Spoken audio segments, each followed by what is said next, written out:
this is a very simple unboxing, but not many people even know you have these things. Here's my old one. It's lasted 4 years, about 300,000 miles. My problem is it took out the threads. Guess it got a bit loose.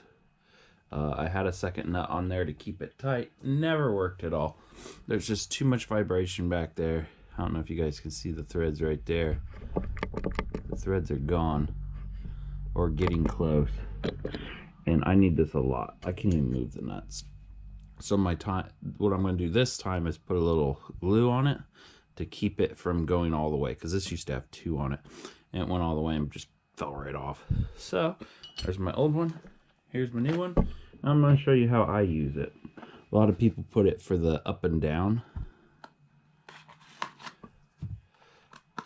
movement. I need the side to side. The up and down doesn't bug me. You want that to go up and down or it may snap your hitch. That is like half the size of my original. I don't know if you guys can see that. I bought this for like $8. There is a lot of reviews saying that this thing just breaks first time you use it. I don't know if you really need instructions. I don't put it on the bottom. They say don't put it on the bottom. Definitely make sure you got the curve right, but I don't like it on the bottom. I think the unit needs to go up and down when you hit huge bumps.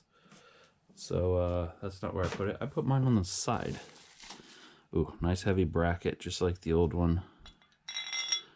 Slides right in. It's a very simple setup. Anti-hitch tightener. Stop rocking and noise during hitches. Fits everything. Nice heavy. Feels just like the other one. So, slide that in there. Gives you a washer, a lock washer, and a nut. I don't think you really want put the washers on first. A lock nut, especially the ones with nylon in them, I think. I don't really know what's inside of them. It's a different head even. I just bought new things for that. This feels a lot cheaper. And I gotta get a different darn... There. So, it's a different top. Sorry, I'm confused. A different nut. So, I don't like that it's smaller. So, it goes on here. This is my hitch I use. And it does scuff it up a little bit. I do have an aluminum receiver. Hitch, whatever.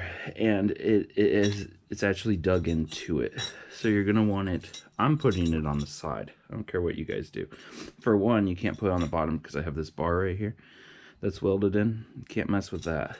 So mine's going on like this. It slides right on like that. And I put it way up here. And then when I slide it in all the way, I tighten it right down. And you're going to want that little curve right there to be on the outside, and this will stop it from moving back and forth. And when you're using a tow car, which is what mine's for, I don't want it going to side. I could care less if the tow car goes up and down, but side to side, your car just whips back there. So I try to get rid of as much play as I can. Just tighten that down once it's in there. Tighten it down after you put the pin in. The pin in down here, where you're gonna have a problem. Yep, that's the end of the video. Thanks for watching.